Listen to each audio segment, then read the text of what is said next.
नमस्कार, मैं हूं अरुणेश कुमार और आप देख रहे हैं यंग तरंग। और ये वक्त हुआ है हमारे खास कार्यक्रम मीडिया मैटर्स का। और मीडिया मैटर्स में आज हम जिस मुद्दे पर बात करने वाले हैं वो बेहद खास है, क्योंकि कोरोना काल में मीडिया का क्या हाल है। पत्रकारों की नौकरियां जा रही हैं तो मीडिया के सामने भी बहुत बड़ी चुनौतियां आ रही हैं। और इस पर बात करने के लिए जो बेहद खास मेहमान हमारे साथ जुड़ चुके हैं, वे किसी परिचय के मोहताज नहीं हैं, क्योंकि उनको मीडिया एकेडमिक्स और मीडिया इंडस्ट्री में 3 दशक से भी ज्यादा लंबे समय का अनुभव है। वे आईआईएमसी के डायरेक्टर जनरल रह चुके हैं, डीडी न्यूज में भी वरिष्ठ परामर्श संपादक रहे हैं, एशिया नेट न्यूज नेटवर्क में संपादकीय सलाहकार रहे हैं, तो वहीं पीटीआई देश की सबसे बड़ी न्यूज एजेंसी है उसके भी मुख्य राजनैतिक संवाददाता रहे हैं। इसके अलावा विवेकानंद इंटरनेशनल फाउंडेशन में वरिष्ठ फेलो रहे हैं, संपादक भी हैं, प्रवक्ता भी हैं। तो मैं बात कर रहा हूं प्रोफेसर के जी सुरेश जी की। बहुत बहुत स्वागत है सर आपका हमारे इस कार्यक्रम में। सर, इस विषय धन्यवाद पर धन्यवाद अरुणेश। आपसे बेहतर बात करने के लिए कोई हो नहीं सकता, क्योंकि आपका इंडस्ट्री में भी उतना ही पकड़ है जितनी कि एकेडमिक्स में है।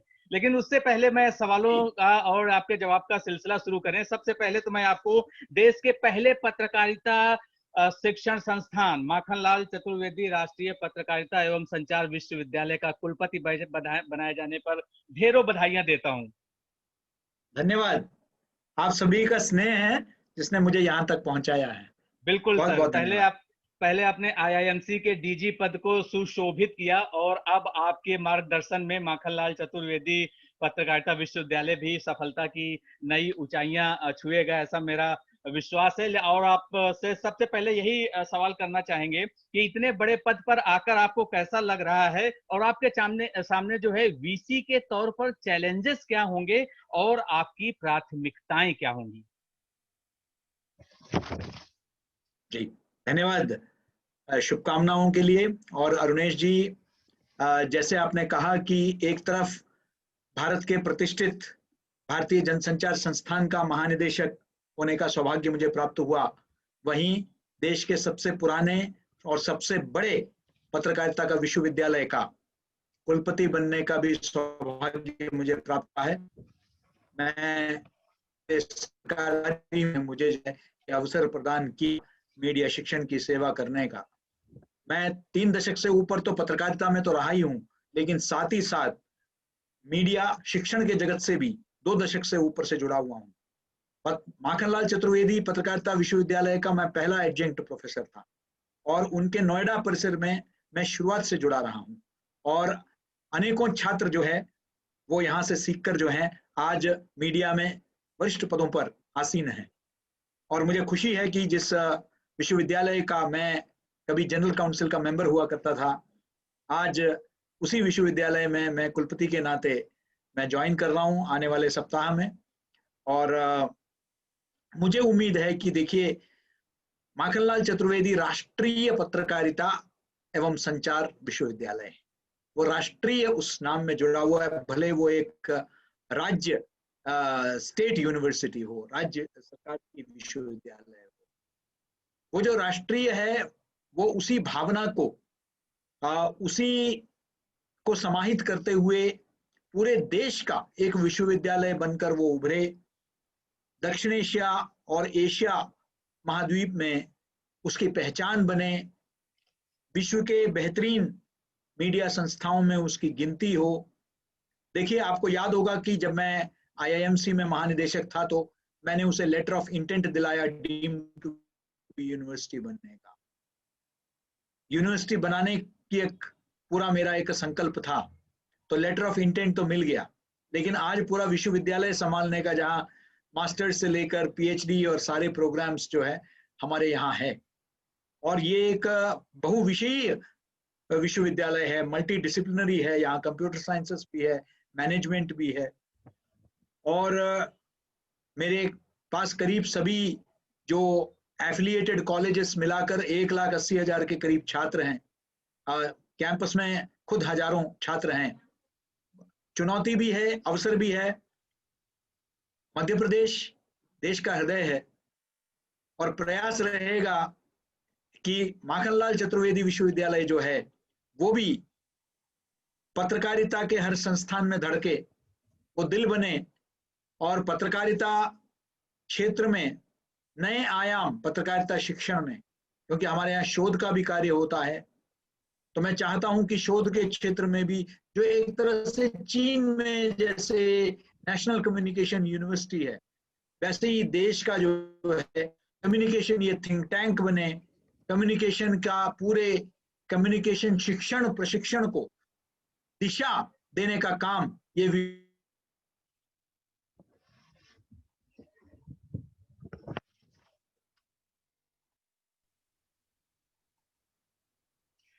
बिल्कुल सर, आपके मार्गदर्शन में ये विश्वविद्यालय जरूर एक सफलता की नई ऊंचाइयां छुएगा। जिस तरीके से आपने चाइना की यूनिवर्सिटी का जिक्र किया कि वहां पर जो कम्युनिकेशन की एक सेंट्रल यूनिवर्सिटी है और वो पूरे देश में कम्युनिकेशन से रिलेटेड स्टडी हो गई, रिसर्च हो गई, इस पर ध्यान देते हैं।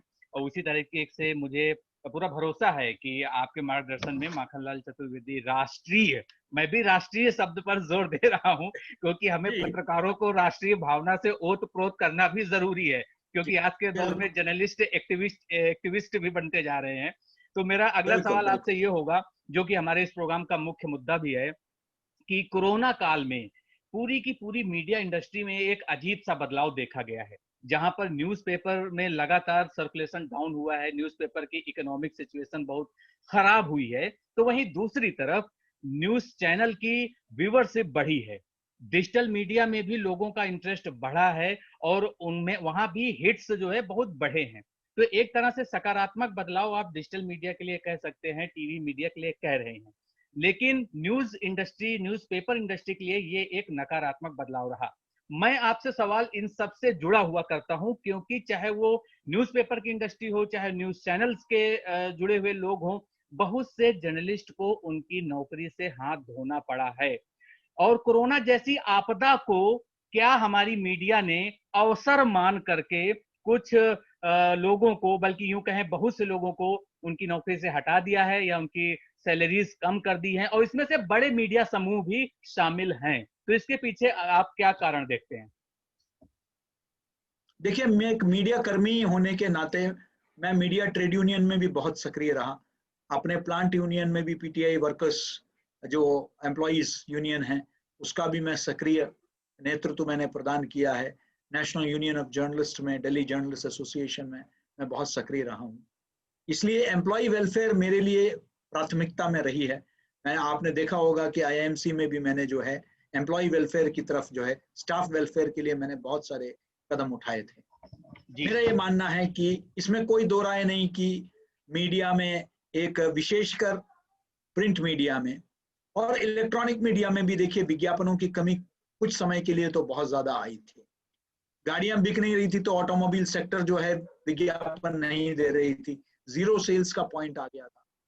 तो ऐसे में नुकसान जरूर हुआ है, लेकिन कहीं ना कहीं आपने जैसे इशारा किया, उसका नाजायज फायदा भी उठाया गया कि ये लीन एंड मीन एक ऑर्गेनाइजेशन बनने के लिए आपने उस वक्त का फायदा उठाया और कईयों को जो है आपने छुट्टी दे दी। ये मैं समझता हूं कि बहुत ही दुखद है, दुर्भाग्य पूर्ण है, क्योंकि ये नहीं होना चाहिए था।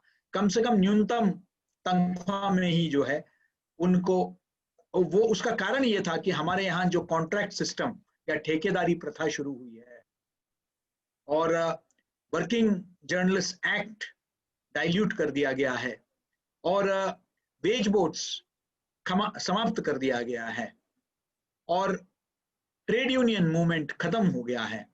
इन सब के चलते आज न जाने कितने सौ, कितने हजारों वर्कर्स को, कर्मचारियों को, पत्रकारों को बेदखल कर दिया गया है, जिसके चलते उनके परिवारों को बहुत दिक्कतों का सामना करना पड़ा है। और कई लोग तो शिकार भी हुए कोरोना के, उनको भी कोई राहत नहीं मिली। कुछ सरकारों ने, जैसे अभी पंजाब सरकार ने 10 लाख की घोषणा की है, हरियाणा सरकार ने घोषणा की है, इसी तरीके से कुछ सरकारों ने जरूर कदम उठाए हैं, लेकिन ज्यादातर जो हमारे पत्रकार बंधु हैं उनको बहुत ज्यादा कहीं सामाजिक सुरक्षा का अभाव हमेशा रहा है। ये दुखद है और एक गलत संदेश जाता है आने वाले पीढ़ी के जो पत्रकार हैं उनके लिए भी। जी, इसको दुरुस्त बिल्कुल। और करना यहाँ पर हमारा एक आपका एक दायित्व है। दुर्भाग्यजनक स्थिति ये भी है सर कि ऐसे बड़े-बड़े मीडिया ऑर्गेनाइजेशंस, अगर मैं नाम लेना चाहूँ तो टाइम्स ऑफ इंडिया देश का सबसे बड़ा मीडिया ग्रुप है। तो क्या वो अपने यहाँ पर ऐसी आपदा को भी अवसर मानकर लोगों को बाहर निकाल रहा है? अरे उसको चाहिए कि इस आपदा में अपने पत्रकार बंधुओं को उनका सपोर्ट करे। खास तौर पर कोरोना काल में हमारे पत्रकारों को भी कोरोना वॉरियर्स कहा गया है। हमारे देश के प्रधानमंत्री ने जी, मीडिया को भी कोरोना बिल्कुल इसमें वॉरियर्स कोई की दो संज्ञा राय दी नहीं। है। इसके बाद भी उस इतने बड़े संस्थान से लोगों बिल्कुल, को निकाला जा रहा है। और एक बात का जिक्र मैं और आपसे करना चाहूंगा, बिल्कुल और हमारे प्रधानमंत्री जी ने अपने भाषण में कहा था कि जी, आप किसी भी को नौकरी से नहीं निकालिए। तो ये अनुरोध उन्होंने मीडिया सेक्टर से भी किया था। तो इसका मतलब ये हुआ कि मीडिया जी, सेक्टर के ने उनके इस अनुरोध को नहीं माना। बिल्कुल अरुणेश जी, मीडिया समाज को नेतृत्व प्रदान करता है और आज मीडिया अगर हजारों के तादाद पे अगर आप देखेंगे कि हीरो साइकिल्स ने और बड़े-बड़े कंपनियों ने लोगों को जो बेदखल किया, उस पर आप सवाल थोड़ी उठा सकते हैं जब आपने खुद यही काम किया तो, बिल्कुल। है ना? जो जिनके मकान शीशे के बने होते हैं वो दूसरों पर पत्थर नहीं नहीं फेंका फेंका करते। एक बहुत करते पुराना हैं। डायलॉग है ये, लेकिन मीडिया सेक्टर के लोग इसको समझ कहाँ रहे हैं। अब हम इसी से अगले सवाल से की तरफ बढ़ते इसलिए हैं और आपसे ये हमारा जो जानना चाहेंगे। सवाल पूछने का जो नैतिक अधिकार है, वो जी, समाप्त हो गया है। बिल्कुल। जिसको कहते हैं ना दिया तले अंधेरा, तो जब मीडिया तले अंधेरा है, उस बिल्कुल, अंधेरे को दूर करने के लिए तो मीडिया को ही ये आगे आना होगा। दुर्भाग्यपूर्ण है, दुर्भाग्यपूर्ण है। बिल्कुल, तो इस स्थिति को आगे हम बढ़ाते हैं और अब हम आपसे बात कर रहे हैं कि कोरोना का वैसे तो व्यापक असर हर एक इंडस्ट्री पे पड़ा है और केवल हमारे देश में ही नहीं, पूरे विदेश में सब जगह पड़ा हुआ है। ऐसे में अब आप वर्तमान परिस्थितियों को देखते हुए, क्योंकि अब अनलॉक की प्रक्रिया शुरू हो गई है, हालांकि कोरोना के मामले लगातार बढ़ रहे हैं, उसमें उतना सुधार नहीं है, लेकिन देश की इकोनॉमी को भी चलाना है और पहली बार ऐसा हुआ है कि इकोनॉमी माइनस में भी गई है। तो ऐसी स्थिति में आप मीडिया के भविष्य के ऊपर क्या कहना चाहेंगे कि कोरोना काल का जो ये संकट है, इससे मीडिया कैसे उभरेगी? मैं सवाल इसलिए आपसे कर रहा हूं क्योंकि हमारे बहुत से ऐसे मीडिया के स्टूडेंट्स हैं जो कहते हैं कि सर, जो लोग ऑलरेडी 8-10 साल से मीडिया में काम कर रहे हैं, उन्हीं को नौकरी से निकाल दिया जाता है अचानक। जॉब की सेफ्टी है नहीं, सिक्योरिटी है नहीं और मैं पास आउट होने वाला हूं, अब मुझे इस फील्ड में काम करना है, तो मेरा फ्यूचर क्या है? मेरा करियर कैसा होगा? इसलिए मैंने आपसे ये सवाल पूछा कि कोरोना के इस संकट से मीडिया कैसे निपटेगी और बहुत वाजिब मीडिया का सवाल है भविष्य क्या आपका। है? बिल्कुल। बहुत संक्षिप्त में अरुणेश जी, एक तो मीडिया तो अ, इससे निपट पाएगी, मेरा ये विश्वास है। क्योंकि जैसे-जैसे इकोनॉमी में, अर्थव्यवस्था में सुधार आएगी, तो बदलाव आएगा। लेकिन हाँ, जैसे आपने कहा, प्रिंट मीडिया को अपने आप को रीइन्वेंट करना होगा। उसको एक कम्युनिटी न्यूज़पेपर का जो है एक रूप धारण करना होगा। उसको अपने आप को जन सरोकार से जोड़ना होगा। उसको जनता को जिन सूचनाओं की आवश्यकता है, उसको प्रदान करना होगा। तब जाके अखबार भी वापस आ सकते हैं, ये मेरा मानना है, क्योंकि अखबार का एक स्ट्रॉन्ग एडिटोरियल प्रोसेस है, यानी कि संपादकीय प्रक्रिया है, जिसके चलते अखबारों की विश्वसनीयता बहुत ज्यादा है बनिस्बत टेलीविजन चैनल और डिजिटल मीडिया के। इसलिए अखबार वापस आएंगे, लेकिन अखबार के मालिकों को भी उसके बारे में सोचना होगा, उसको जो है री इन्वेंट करना होगा। देखिए, आने वाले युग में आपने विशेषकर मीडिया के छात्रों के संदर्भ में सवाल मुझसे पूछा। आने वाले दिनों में छात्रों को मल्टीटास्किंग करना होगा। अब जो सेगमेंटेड कंपार्टमेंटलाइज्ड अप्रोच रहा है, जहां हम सिर्फ प्रिंट पत्रकारिता पढ़ाएंगे, टीवी पत्रकारिता पढ़ाएंगे, ये जो अलग अलग एक कंपार्टमेंटलाइज्ड अप्रोच को अब हमें बदलना होगा।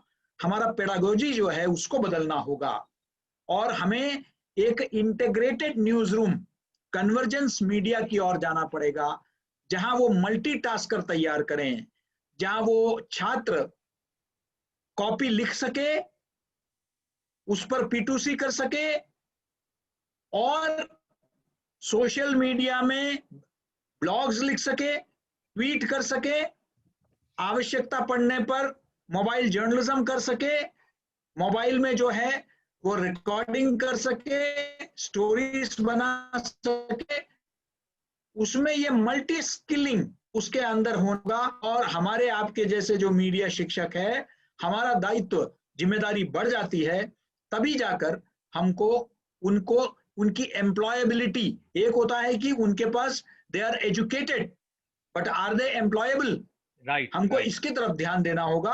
और दूसरा, हमें आने वाले दिनों में इंडिपेंडेंट जर्नलिस्ट तैयार करने की सोच भी रखनी पड़ेगी। जरूरी नहीं है कि सब नौकरी ही करें। आज टेक्नोलॉजी आपको ये फैसिलिटेट करती है कि आप खुद मीडिया एंटरप्रेन्योर बने। आज बड़े बड़े पत्रकार जो अब किसी तथाकथित मुख्य धारा की मीडिया से नहीं जुड़े हैं, वो लोग भी आज अपना independent platforms, YouTube channel, websites के जरिए आज अपना जो है सार्थकता बनाए रखे हैं। बिल्कुल इसलिए बिल्कुल। और मुझे यही लगता वजह है है कि कि जो है हमको हमने इन भी, दो दिशाओं में जाने की आवश्यकता है। बिल्कुल, हमारा यूट्यूब चैनल भी उसी दिशा में एक प्रयास है। और अब जी अभी जी आपने बात की सरोकार पत्रकारिता की। अब यहाँ पर मैं सवाल जी इसलिए उठा रहा हूँ, पहले मीडिया इंडस्ट्री की ही बात कर लेते हैं, बाद में एकेडमिक्स में आएंगे। कि हम जब अपने स्टूडेंट्स को क्लासरूम में मीडिया लॉस पढ़ाते हैं, मीडिया एथिक्स पढ़ाते हैं, खबरों से खिलवाड़ नहीं करना है, खबरों से जुड़े हर एक पक्ष को बराबर का महत्व देना है, और वो स्टूडेंट पास आउट होकर न्यूज रूम में जाता है तो उससे कहा जाता है, जो भी उसके बॉस होते हैं, सीनियर होते हैं, बड़ा कॉमन क्वेश्चन है कि स्टोरी ऐसे नहीं, इस एंगल से लिखना है, ये क्या कूड़ा लिख दिया है तुमने। तो मेरा संक्षेप में सवाल आपसे ये है कि क्लासरूम से न्यूज रूम के बीच में सामंजस्य कैसे बनेगा, और इतना ज्यादा दोनों के बीच में टकराव क्यों है। और इसको अगर बड़े संदर्भ में आप देखें तो मीडिया इंडस्ट्री और मीडिया एकेडमिक्स एक दूसरे के पूरक कैसे बन सकते हैं। देखिए, ये गैप हमेशा रहेगा अरुणेश जी। हम इसको ब्रिज करने का प्रयास ना करें, मैं उस स्कूल ऑफ थॉट का व्यक्ति हूं। जी क्योंकि किसी भी स्कूल में जो है आदर्श स्थिति पढ़ाई जाती है, क्योंकि मुझे फंडामेंटल सिखाने हैं। अब ये अलग बात है कि देखिए, संविधान का सब जो है शपथ लेते हैं, लेकिन उसको जो है मानते कितने लोग हैं, बिल्कुल। अमली जामा कितने लोग पहनाते हैं। तो क्या हम संविधान का शपथ दिलाना बंद कर दें? क्या लॉ के कॉलेजेस में जो कानून के बारे में सिखाया जाता है, प्रक्रिया के बारे में सिखाया जाता है, क्या वैसे ही अनुपालन होता है क्या? या जो मेडिकल कॉलेज में जो ओथ दिलाई जाती है, क्या डॉक्टर उसका जो है उसी तरीके से क्या वो क्रियान्वयन करते हैं क्या? तो इसलिए ये गैप हर इंडस्ट्री में है।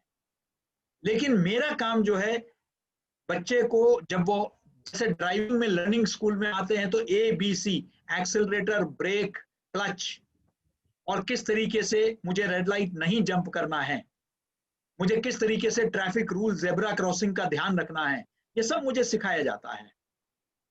मुझे वो करना चाहिए, लेकिन कितने लोग जेब्रा क्रॉसिंग जंप करते हैं, कितने लोग जो है रेड लाइट जंप करते हैं, ट्रैफिक वायलेशंस करते हैं। ट्रैफिक पुलिस पूरे देश भर में जो है करोड़ों रुपए जो है पेनल्टी लेते हैं, तो उसका मतलब लोग पालन नहीं करते। लेकिन ड्राइविंग स्कूल में तो उनको ये नहीं सिखाया गया था। तो बिल्कुल मैं समझता हूँ अपवाद, वो अपवाद है, और ये एक पासिंग फेज है। हमको तो सही चीज ही सिखाना है। हाँ, इंडस्ट्री का इंटरफेस हो, इंडस्ट्री के लोग ज्यादा से ज्यादा हमारे क्लासरूम्स में आए, उनको रूबरू कराए। और लेकिन इंडस्ट्री में जो लेटेस्ट हो रहा है वही हमारे बच्चे सीखे। ये संभव नहीं है टेक्नोलॉजी के, क्योंकि इंडस्ट्री जितना निवेश करती है टेक्नोलॉजी में, अब मेरे लिए कितने मीडिया स्कूल्स वीडियो वॉल खड़ा कर सकते हैं, बिल्कुल। कितने मीडिया स्कूल्स कर सकते हैं। ये तो सवाल इसलिए भी सर ये महत्वपूर्ण हो जाता है। लिमिटेशंस हैं हमारी। जी जी, ये सवाल सर हाँ इसलिए भी महत्वपूर्ण हो जाता है क्योंकि जब हम बच्चों को पढ़ाते हैं, मीडिया स्टूडेंट्स को क्लासरूम में उनको अच्छी अच्छी बातें सिखाते हैं, आपने उदाहरण दिया, बहुत सारे उदाहरण दिए, हर इंडस्ट्री के उदाहरण दिए, ये बात अपने आप में सच है कि कहीं ना कहीं गैप रहेगा। लेकिन हमारा सवाल ये है कि वो स्टूडेंट अच्छा करना चाहता है, वो वास्तव में एक रियल जर्नलिस्ट ही का काम करना चाहता है। लेकिन जब 90% मीडिया ऐसा होगा जो कि उसको फोर्स करेगा कि नहीं, आप जर्नलिस्ट के नाम पर एक्टिविस्ट का काम करो, या आप स्टोरी इस एंगल से लिखो, या मैं सीधे शब्दों में कहूं तो आपको लेफ्ट या राइट की विचारधारा से जुड़ा हुआ जो मीडिया संस्थान है आपको वैसे ही काम करना है, तो वो जो असली पत्रकार उसके अंदर था, जो हम लोगों ने, हमारे और आप जैसे टीचर्स ने उसको बनाया था, वो तो कहीं लुप्त हो जाता है। तो ऐसे में उसका मानसिक तनाव होना स्वाभाविक है। और वहीं पर जब वो ग्राउंड आदर्शों रिपोर्टिंग को करना चाहता है जीवित कि रखना। यहाँ ग्राउंड जर्नलिज्म नहीं आप हो रहा है, यहाँ स्टूडियो जर्नलिज्म हो रहा है, तो वो सामंजस्य कैसे बिठाएगा? अरुणेश जी, आप उनको एक ही चीज सिखाइए जी कि आदर्शों को जीवित रखें। जरूरी नहीं है शुरुआत में इंडस्ट्री में रहना है तो आपको जो है, वो कहते हैं ना, जैसे पानी में, मतलब मगरमच्छ पानी से में रह बैर के करके आप मगरमच्छ पानी से में नहीं बैर। रह सकते। जी हाँ, ये नहीं हो सकता है। तो शुरुआत में तो आपको उनकी बात माननी पड़ेगी। कल को आप वरिष्ठ पत्रकार बन जाएंगे 5 साल बाद, 10 साल बाद, उनको जिंदा रखिए। और जब आपको मौका मिलेगा, आप चीजों को सुधारिए। आप इस तरह समझौता मत करिए कि आप खुद अपने आदर्शों को भूल जाए। आप ये सोचिए कि मेरा भी नंबर आएगा। है, देखिए, मैं कभी 20 साल से, आप खुद जानते हैं कि मैं भारतीय जनसंचार संस्थान में एक विजिटिंग फैकल्टी की तरह आता था। जी मैं क्लास में जाता था, पढ़ाता था और बाहर निकलता था। मैं कोई हस्तक्षेप नहीं करता था, किसी से दखल नहीं करता था, अपना काम से काम रखता था। लेकिन मन में जरूर था कि अगर किसी दिन मैं इधर आ गया तो अपने हिसाब से, अपने आदर्शों के हिसाब से मैं इस संस्था में नए कीर्तिमान स्थापित करूंगा। और और वो जब मौका अवसर आपको मिला मिला भी, तो 3 साल में और मैंने आपने जो काफी है कुछ उस नए दिशा में कीर्तिमान काम किया भी। स्थापित किए। तो, बिल्कुल। तो अब हम आगे बढ़ते हैं। तो आपने इसलिए अब, बिल्कुल इसलिए बिल्कुल, क्योंकि अपने मैंने खुद आदर्शों को देखा जीवित है। रखें। बिल्कुल। जी। हम आगे बढ़ते हैं और अब बात करते हैं स्वास्थ्य पत्रकारिता की। आपने खुद ऑक्सफोर्ड यूनिवर्सिटी से सार्वजनिक स्वास्थ्य पत्रकारिता में प्रयोगात्मक पाठ्यक्रम सफलतापूर्वक किया है। और वर्तमान स्थिति में जब कोरोना का संकट चल रहा है, तो एक तरीके से देखा जाए तो हेल्थ जर्नलिज्म हो रहा है, लेकिन जितने भी हेल्थ जर्नलिस्ट हैं उनकी प्रॉपर बीट हेल्थ नहीं है। क्योंकि हमारी मीडिया में हेल्थ को लेकर के, एनवायरनमेंट को लेकर के ऐसे जर्नलिस्ट नहीं है, स्पेशलाइज्ड जर्नलिस्ट नहीं है जैसे कि पॉलिटिकल फील्ड में है। तो मेरा सवाल आपसे यह है कि कोरोना संकट से क्या हमारी मीडिया इंडस्ट्री ये सबक लेगी कि अब हेल्थ बीट को भी सीरियसली लिया जाए और हेल्थ जर्नलिज्म को भी प्रमोट किया जाए? लेनी चाहिए। देखिए, जब मैं आईएमसी में था, हमने पूरे देश का पहला public health communication critical appraisal skills programme in public health communication हमने डिजाइन किया। मैं खुद ऑक्सफोर्ड गया था। UNICEF, Oxford, Thomson Reuters foundation, सबने मिलकर ये कोर्स को डिजाइन किया। और उस कोर्स के तहत हमने अपने छात्रों को प्रशिक्षण दिया। पूरे देश भर के संकाय सदस्यों को दिल्ली में बुला के उनको प्रशिक्षण दिया। यही नहीं, अमर उजाला, दैनिक भास्कर, दैनिक जागरण, इन अखबारों के लिए कार्यशालाएं यूनिसेफ के साथ मिलकर आयोजित किया, जहां मैं खुद मुख्य वक्ता रहा। और हमने देश भर में इसका प्रयास किया कि इस क्रिटिकल अप्रेजल स्किल्स प्रोग्राम, और इसको हमने अपने पाठ्यक्रम में समाहित किया। आप कोई भी कोर्स उठा लीजिए आईएमसी का, अब मुझे पता नहीं लेटेस्ट कुछ बदलाव आया है नहीं, लेकिन critical appraisal skills programme in public health communication उसका एक कंपोनेंट रहा। लेटर ऑफ इंटेंट जब मैंने यूनिवर्सिटी को के लिए लिया तो 5 नए कोर्सेस, क्योंकि हमारा डी नोवो कैटेगरी में आया था, हमें ये मान्यता मिली थी, तो 5 कोर्सेस का सिलेबस मैं तैयार करके गया हूं। कुछ नहीं करना है, मेरे जो सक्सेसर हैं उनको सिर्फ इंप्लीमेंट करना है। 5 का सिलेबस तक ड्राफ्ट मैंने तैयार किया है। 5 नए कोर्सेस, उसमें एक कोर्स है masters in public health communication, ये मैंने तैयार किया। पब्लिक हेल्थ कम्युनिकेशन बहुत क्रिटिकल है, मैं क्योंकि WHO के पोलियो कम्युनिकेशन रिव्यू से लेकर मैं जुड़ा हुआ हूं। और मैंने देखा है कि हमारे यहाँ, जैसे आपने बिल्कुल सही फरमाया, कि हेल्थ को कोई क्राइम बीट की तरह या सिविक बीट की तरह लिया जाता है, जबकि वो एक विशेषज्ञता है। इट इज ए बिल्कुल स्पेशलाइजेशन, और किसी भी रिपोर्टर को वो नहीं देना चाहिए। कोई ट्रेनिंग की जरूरत है, क्योंकि आज विश्व जिस महामारी से जूझ रहा है, ऐसे में बहुत संवेदनशील और संजीदगी के साथ हेल्थ रिपोर्टिंग को कवर करने की आवश्यकता है। हमने उस पर पूरा पब्लिक हेल्थ कम्युनिकेशन प्रोग्राम में सबसे बड़ा फोकस हमारा रहा एविडेंस बेस्ड रिपोर्टिंग, यानी कि अफवाहों के आधार पर, कहीं सुनी बातों के आधार पर, अटकलों के आधार पर आप रिपोर्टिंग नहीं करेंगे। एविडेंस बेस्ड आपकी रिपोर्टिंग होगी। इसके लिए हमने जो है प्रशिक्षण का पूरा मॉड्यूल तैयार किया। मुझे विश्वास है कि आने वाले दिनों में, क्योंकि आज दुनिया जिस महामारी से जूझ रही है, हम सब चाहते हैं कि हमें विश्वसनीय स्वास्थ्य से संबंधित समाचार मिले, क्योंकि हेल्थ रिपोर्टिंग एक ऐसा एरिया है जो सीधे सीधे हर नागरिक को प्रभावित करता है। ये कोई क्राइम, पॉलिटिकल, बिजनेस ऐसा रिपोर्टिंग की तरह नहीं है जिसका प्रभाव किसी पर हो सकता है, किसी पर नहीं हो सकता। लेकिन स्वास्थ्य रिपोर्टिंग जो है, पब्लिक हेल्थ रिपोर्टिंग जो है, वो वाकई हर व्यक्ति को सीधे सीधे प्रभावित करता है, और मीडिया हाउसेस को जो है विशेष ध्यान रखने की आवश्यकता है। मुझे उम्मीद है कि कोरोना के बाद जो अनुभव है उसके आधार पर मीडिया हाउसेस ये प्रशिक्षण देंगी। उसके लिए हमने पूरे देश में एक मुहिम चला रखा है, उसमें हम सफल होंगे, ये मेरा भरोसा है। बिल्कुल, आपने बड़ी बात कही है, और एकेडमिक्स में तो वास्तव में काम हो रहा है, चाहे वो एनवायरनमेंट जर्नलिज्म पर पढ़ाई की बात हो या हेल्थ जर्नलिज्म पर ट्रेनिंग देने की बात हो। आईआईएमसी से मैं भी जुड़ा रहा हूँ फैकल्टी के तौर पर, तो मैंने देखा है कि वहां पर जी इस तरह के प्रोग्राम होते हैं। लेकिन मेरा सवाल एकेडमिक्स से बढ़कर जी इंडस्ट्री में था कि अब तो कोरोना का संकट है, अब तो मीडिया वाले बिल्कुल। संभल जाएं और वो ये जी समझें वही कि भाई वही हमें मैं कह रहा फुल हूँ, टाइम इसलिए हमने हेल्थ कहा। जर्नलिस्ट को रखना चाहिए। बिल्कुल अब हम आगे बढ़ते हैं बिल्कुल सर, बिल्कुल, एकेडमिक्स से मैं बात इसीलिए की मैंने है कहा तो आपको। बिल्कुल, एकेडमिक्स में मैं जिस तरीके से आपने देखा होगा कि वकालत की पढ़ाई के लिए बार काउंसिल ऑफ इंडिया है, और एनसीटीई है आपका टीचर्स एजुकेशन के लिए। बहुत पुराना मुद्दा है, मैं सिर्फ आपके पॉइंट ऑफ व्यू जानना चाहता हूं, इसलिए मैंने ये उठाया, क्योंकि मीडिया में जी एंकर और रिपोर्टर बनाने के नाम पे बहुत सारी प्राइवेट दुकानें खुल गई हैं। मैं दुकान शब्द इसलिए इस्तेमाल कर रहा हूं क्योंकि ना तो उनके पास इंफ्रास्ट्रक्चर है, ना तो कोई फैकल्टी का प्रोफाइल है, ना तो मीडिया की लैब्स हैं, लेकिन वो अच्छी खासी फीस ले करके, और हर छोटे छोटे शहर में, अब ऐसा नहीं है सिर्फ दिल्ली बंबई में ऐसा हो रहा है, मतलब हापुड़ में भी आपको मीडिया इंस्टीट्यूट हुए मिल जाएंगे। तो मेरा सवाल ये है, और दूसरी तरफ ये है कि अभी भी मीडिया में कई बार पत्रकारिता और जनसंचार को हिंदी या अंग्रेजी विभाग के अंतर्गत चलाया जाता है। कई ऐसे विश्वविद्यालयों में है जहां पर हिंदी और अंग्रेजी विभाग के जो प्रोफेसर हैं उन्हीं का दबदबा रहता है, जबकि उनका मीडिया इंडस्ट्री से उतना लेना देना रहा नहीं है। तो मैं बड़े संदर्भ में आपसे ये सवाल कर रहा हूं कि क्या मीडिया एजुकेशन के लिए भी मीडिया काउंसिल ऑफ इंडिया नाम से कोई रेगुलेटरी अथॉरिटी होनी चाहिए या नहीं, और एचआरडी, मिनिस्ट्री और यूजीसी को इस दिशा में क्या पहल करना चाहिए? जी धन्यवाद अरुणेश जी, आपने बहुत ही महत्वपूर्ण सवाल उठाया, और मैं इस पर लगातार इस पर जो है मैं चर्चा करता रहा हूं। अगर आप आईआईएमसी में मेरा एक साक्षात्कार देखेंगे, टाइम्स ऑफ इंडिया में दिया गया, तो उसमें अभी भी आप गूगल में जो टॉप में आएगा, IMC DG calls for standardisation of media curriculum, ये आप देखेंगे। बिल्कुल।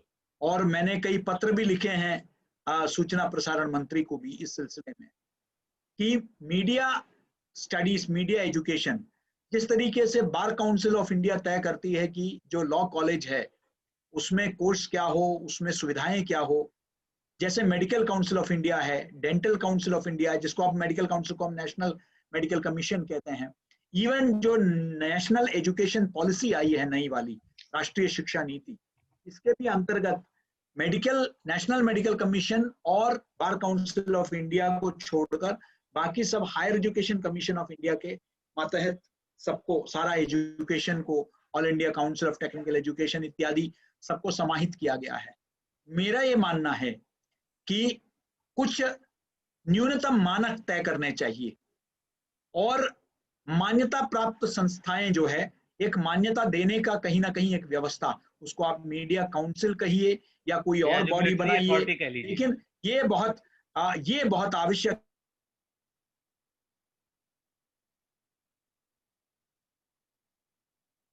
सिलेबस की बात नहीं कर रहा हूं, क्योंकि कश्मीर से कन्याकुमारी तक हमारे जो है, और कामरूप से कच्छ तक हमारा एक विशाल सब कॉन्टिनेंट है, उप महाद्वीप है, और इसमें मैं ये उम्मीद करूं कि यूनिफॉर्मिटी सिलेबस में नहीं, हमारे देश विविधतापूर्ण है, वो प्रतिबिंबित भी होना चाहिए हमारे सिलेबस में, पाठ्यक्रम में, लेकिन लेकिन कुछ न्यूनतम मानक तय होने चाहिए। आज आपने जैसे कहा कि छोटी छोटी दुकानें, fly by the night operators, ये लोग जो है गली नुक्कड़ में, बच्चों की जो कमजोरी है, आकर्षण है, ग्लैमर है, टेलीविजन एंकर बनने की, उसको जाने लिए छोटी छोटी दुकानें जो है चल पड़ी है, जो रातों रात स्थापित भी हो जाती है और विस्थापित भी हो जाती है। मुझे लगता है कि वो समय आ गया है जब कुछ मानक तय हो, कुछ रिकॉग्निशन, मान्यता का कुछ नियम बने, ताकि जो है बच्चों के साथ अन्याय ना हो, मीडिया के छात्रों को जो है उनके साथ न्याय हो, उनको सही शिक्षा वो प्राप्त हो और उनको सही तरह की सुविधाएं प्राप्त हो, इसकी व्यवस्थित सुनिश्चित करने की आवश्यकता है। बिल्कुल, यानी कहीं न कहीं आपका कहना है कि मीडिया काउंसिल ऑफ इंडिया जैसी कोई संस्था होनी चाहिए जो मीडिया एजुकेशन पर नज़र रखे। और अब हम इसी से एक बिल्कुल। स्टेप आगे बढ़ते हैं, स्टूडेंट्स की बात हो गई, अब फैकल्टीज़ की बात कर लेते हैं। मीडिया फैकल्टी के सिलेक्शन को लेके बड़ी ऊहा-पोह की स्थिति रहती है सर, चाहे प्राइवेट सेक्टर हो या गवर्नमेंट सेक्टर हो, क्योंकि वो कहते हैं कि हम यूजीसी की गाइडलाइन से बंधे हुए हैं और आपके पास नेट पीएचडी होना अनिवार्य है। तो वहीं दूसरी तरफ ये एक प्रोफेशनल कोर्स है, अगर आपने इंडस्ट्री में 10-15 साल काम किया है, लेकिन आपके पास नेट नहीं है या पीएचडी नहीं है, तो आपके सिलेक्शन पर जो है बड़ी मुश्किल से आपका सिलेक्शन होगा। तो आपको क्या लगता है कि मीडिया फैकल्टीज के सिलेक्शन प्रोसीजर में क्या बदलाव होना चाहिए? नहीं, मैं पूरी तरह आपसे सहमत हूँ। मेरा अक्सर इस विषय को लेकर जो है बहस हुई है और मैंने हमेशा यही कहा है कि पत्रकारिता एक ऐसा पेशा है जहां आप अगर यूजीसी नॉर्म्स को ध्यान रखेंगे तो उस हिसाब से आप फैकल्टी मिलेगी। यहाँ इंडस्ट्री ओरिएंटेड हमारा प्रोफेशन है, यहाँ इंडस्ट्री के लोगों को जो है महत्व मिलना चाहिए और इंडस्ट्री के लोगों को एकेडमिक्स के तुलना में जो है उनको महत्व मिलना चाहिए। वहाँ यूजीसी नेट, आपका पीएचडी, ये सब नहीं जो है इस पर बहुत ज्यादा अगर ध्यान देंगे तो आप सिर्फ किताबी कीड़े तैयार कर पाएंगे। आप जो है मीडिया जगत के लोगों को जो है, जो सीनियर लोग हैं, वरिष्ठ लोग हैं, उनको आप जोड़ नहीं पाएंगे। इसलिए ये बहुत आवश्यक है। मैंने इस बात पर जोर दिया है और मैं आपसे उन पर अगर एपीआई स्कोर्स, उनके कितने रिसर्च पेपर्स, ये नहीं जी, महत्वपूर्ण है, उन्होंने कितने जगह लिखी है, कितने स्तंभ लिखते हैं, बिल्कुल। कितने टेलीविजन चैनल्स में आते हैं, ये ज्यादा मायना रखता है। कितने पॉडकास्ट किए हैं, कितने ब्रॉडकास्ट किए हैं, ये मायना रखता है, ये नहीं कि आपने कितने रिसर्च पेपर्स तैयार किए हैं। मीडिया, मैंने भी नए मीडिया स्कूल अभी देहरादून में सेट, मैंने यही कहा कि आप इंडस्ट्री के लोगों को जो है ज्यादा जोर दीजिए, क्योंकि हमको मैं मानता हूं थियोरेटिकल फाउंडेशन की भी अपनी आवश्यकता है, लेकिन एक संतुलन बनाने की जरूरत है। आप थ्योरी के लोगों को भी लाइए और प्रैक्टिकल लोगों को भी लाइए, ये संतुलन बनाए रखना बहुत आवश्यक है। बेहद बेहद जरूरी है संतुलन बनाए रखना, यानी नेट पीएचडी भी जरूरी है, लेकिन उससे भी ज्यादा जरूरी है कि आपने इंडस्ट्री में काम किया हो, क्योंकि जब आपने इंडस्ट्री में किसी जी न्यूज चैनल में बुलेटिन बनाया होगा तब आपको पता होगा ना कि स्टोरी का सिलेक्शन किस बेसिस पे करते हैं। अगर आपने कभी जी काम ही नहीं किया है लेकिन आप में पढ़ाई में बहुत अच्छे रहे और आपने नेट कर लिया, आपके रिसर्च पेपर छप गए, पीएचडी हो गई, वो भी अच्छी चीज है, आप थ्योरेटिकल नॉलेज बढ़ाइए, लेकिन इंडस्ट्री का जो है अनुभव भी बेहद इंपॉर्टेंट है। अब इसी सवाल को मैं थोड़ा सा एक बड़ा दायरा दे रहा हूँ, ये हमारा बस आखिरी सवाल होगा, कुछ ही समय बचा हुआ है हमारे इस कार्यक्रम का। आपसे ये जानना चाहेंगे कि एजुकेशन सिस्टम में कॉन्ट्रेक्चुअल सिस्टम बहुत आ गया है, मतलब जी एडहॉक सिस्टम, कॉन्ट्रैक्ट जी सिस्टम, जहां पर 4 महीने के लिए आपको हायर कर दिया जाता है, इसके बाद आपको फायर कर दिया जाता है। जबकि सुप्रीम कोर्ट ने अपने एक फैसले में कहा है कि कॉन्ट्रेक्चुअल एम्प्लॉय वही अपॉइंट होना चाहिए जहां पर काम करने की अवधि एक निश्चित अवधि है, यानी उसके बाद वो काम समाप्त हो जाएगा। लेकिन एजुकेशनल इंस्टीट्यूट्स में, मीडिया कॉलेजों में या यूनिवर्सिटीज में तो एक पढ़ाई करने की एक सतत प्रक्रिया है, पढ़ाई कभी बंद नहीं होती है, एक बैच पास आउट हो जाएगा, दूसरा बैच आएगा। तो ऐसे में मीडिया फैकल्टीज के सिलेक्शन सिस्टम में कॉन्ट्रेक्चुअल वाली बात पर आप क्या कहेंगे? और दूसरी बात, अगर ठेके पर शिक्षक रखे जाएंगे तो ठेंगे पर शिक्षा रहेगी या नहीं? मैं तो हमेशा, मैंने अभी आपको बताया पत्रकारों के संबंध में भी कि न पत्रकार न पत्रकारिता के शिक्षक, दोनों को ठेकेदारी प्रथा से बाहर निकालने की आवश्यकता है। जब तक पत्रकार के सर पर तलवार लटका है अपनी नौकरी के बारे में, तब तक जो है वो अपने पेशे के साथ न्याय नहीं कर पाएगा। वो जो है, क्योंकि उसको हमेशा डर लगा रहेगा कि कब मेरी नौकरी जाएगी। और यही बात पत्रकार शिक्षण से भी जुड़े हुए लोगों के साथ है। ठेकेदारी प्रक्रिया जो है एक अस्थिरता लाती है जीवन में, जो व्यक्ति के लिए बहुत ही हतोत्साहित करने वाली बात है। इसलिए बहुत जरूरी है, लेकिन अकाउंटेबिलिटी भी होना बहुत जरूरी है। देखिए, ये भी एक बात है अरुणेश जी, कई लोग जो रेगुलर एक बार एम्प्लॉय हो जाते हैं, तो वो जी, लोग कहीं ना कहीं जो है वो बस 1 घंटे अपना क्लास देने के बाद समझते हैं कि हम तो मालिक हैं, हमें किसी चीज का कोई जवाबदेही की आवश्यकता नहीं है, हमें कोई बायोमेट्रिक करने की आवश्यकता नहीं है, हम तो शिक्षक हैं, हम पर कोई किसी तरह का लगाम नहीं होना चाहिए। ये भी नहीं होना चाहिए। बिल्कुल नहीं होना कहीं ना चाहिए, ये बात भी कहीं समझनी जो है चाहिए कि एक आप शिक्षक संतुलन हैं बनाए तो रखना आपको जरूरी है। अपनी जिम्मेदारी भी समझनी जवाबदेही भी जो चाहिए। है वो तय चाहिए, बिल्कुल जवाबदेही भी तय होना चाहिए, लेकिन वो स्थिरता भी सुनिश्चित करने की आवश्यकता है, मेरा बिल्कुल। ये मानना है। आखिर में अब हमारा जो है देश हिंदी दिवस कल मनाने जा रहा है, और हिंदी मीडिया की आखिर में आपसे जो है प्रतिक्रिया चाहूंगा कि जिस तरीके से हिंदी के न्यूज चैनल्स हैं, और न्यूज चैनल क्या बल्कि नॉइस चैनल्स हैं, और हिंदी के लिए जो भाषा शैली का वो प्रयोग करते हैं टॉप बैंड लोअर बैंड में, और एक तरीके से जर्नलिस्ट हैं लेकिन जज वाली भूमिका निभाते हैं, तो हिंदी मीडिया के ऊपर हिंदी दिवस के अवसर पर आप क्या संदेश देना चाहेंगे? जी, पहले तो हिंदी दिवस की सबको शुभकामनाएं। मेरा भी हिंदी, जबकि भाषी नहीं, लेकिन इसके बावजूद हिंदी के प्रति मेरा जो स्नेह है, हिंदी के प्रति मेरा जो प्रतिबद्धता है, ये जग जाहिर है। मैं विश्व हिंदी सम्मेलन में भी जो है स्मारिका जो प्रकाशन हुआ था उसके संपादकीय मंडल का सदस्य रहा हूँ, मॉरिशस में भी। यही नहीं, मैंने जो है जुड़े हुए कई कार्यक्रमों और इस बार का गणेश जो पुरस्कार पत्रकारिता योगदान के लिए भी उससे नवाजा गया हूँ, तो हिंदी की सेवा करने का सौभाग्य मिला है।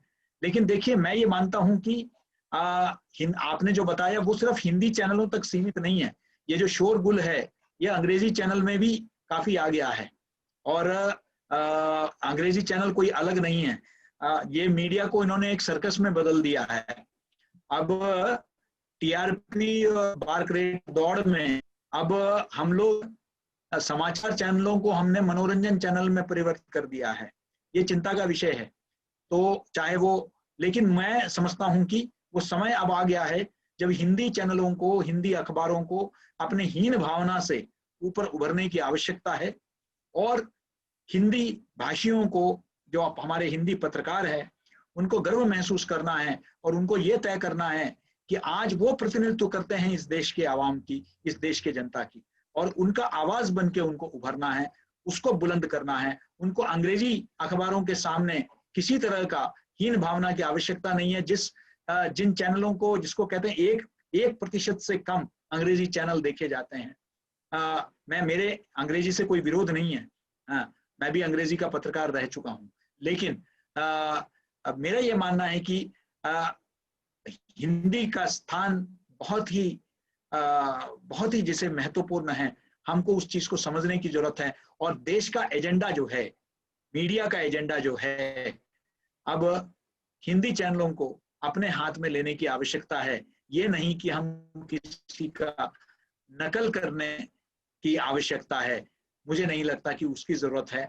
हम खुद अपने जो है नए कीर्तिमान स्थापित करें और इस दिशा में अग्रसर हो। ये शुभकामनाओं के साथ जो है मैं आपको पुनः हिंदी दिवस की बधाई, आपको और आपके छात्रों को, आपके संकाय सदस्यों को देना चाहता हूं। जी जी, बहुत बहुत धन्यवाद आपको भी, और आपको भी हिंदी दिवस की बहुत सारी शुभकामनाएं।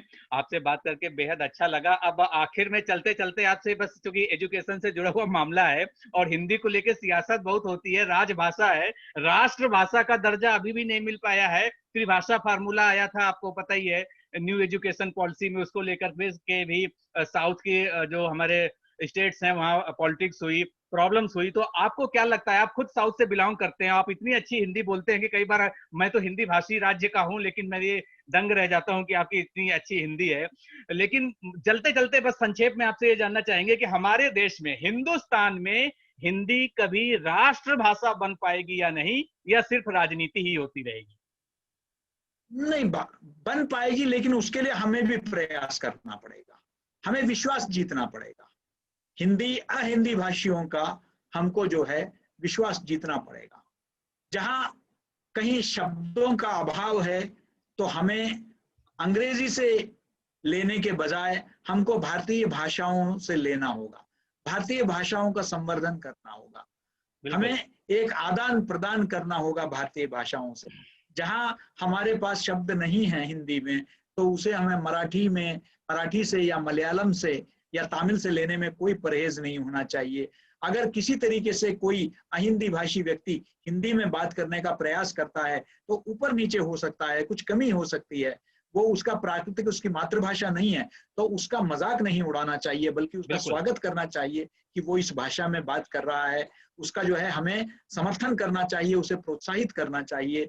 और कहीं ना कहीं हमको भी जो 3 लैंग्वेज फॉर्मूला जिसे आते हैं, मुझे लगता है कि हिंदी भाषीय जो हमारे जो छात्र हैं, उनको भी जब एक और भाषा सीखने का विकल्प मिलता है तो फ्रेंच और जर्मन ना सीखकर कभी वो तमिल, तेलुगु, मलयालम इस तरह की भाषाओं को वो भी सीख लें। तब जो है उनको भी विश्वास हो जाएगा कि हमारे भाषा का भी जो है सम्मान हो रहा है, उसका भी अध्ययन हो रहा है। ये नहीं कि एक तरफा है कि हम ही हिंदी सीखे, हमारी भाषा को भी जो है ये लोग सीख रहे हैं, हमारे भाषा को भी सम्मान मिल रहा है।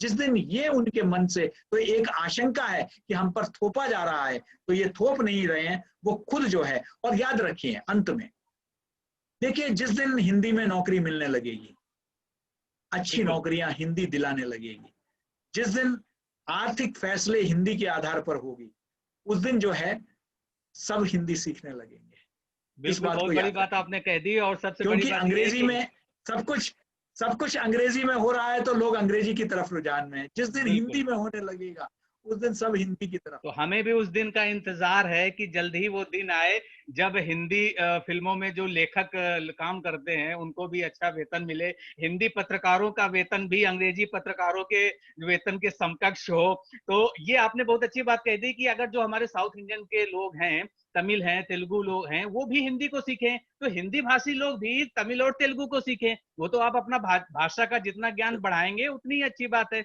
और मुझे लगता है यही सबसे अच्छा सोल्यूशन है हमारे देश में जो हिंदी को लेके पॉलिटिक्स होती है, और हिंदी जो अभी तक राजभाषा है और इसको राष्ट्रभाषा बनाने का सपना जो हम लोग इतने लंबे समय से देख रहे हैं, मुझे लग रहा है कि केजी सर की इस सलाह को अगर मान लिया जाए तो जरूर हमारा देश में, हमारे हिंदुस्तान में हिंदी राष्ट्रभाषा जरूर बनेगी। बहुत बहुत धन्यवाद सर आपका हमारे इस कार्यक्रम में जोड़ने के लिए। मैं आपका दिल से आभारी हूं। और इस तरीके से हम आपसे संपर्क करते रहेंगे, मीडिया के छात्रों से आपका जो है बात कराते रहेंगे, क्योंकि आप जैसे लोगों से ही हमारे मीडिया के स्टूडेंट सीखते हैं। आप उनके रोल मॉडल हैं, क्योंकि आपने इंडस्ट्री में भी बहुत काम किया है और एकेडमिक्स में भी बहुत अच्छा काम कर रहे हैं। तो सामंजस्य एक आप अच्छे से बिठा रहे हैं। हमारे कार्यक्रम मीडिया मैटर्स में आने के लिए आपका बहुत बहुत धन्यवाद। नमस्कार। धन्यवाद।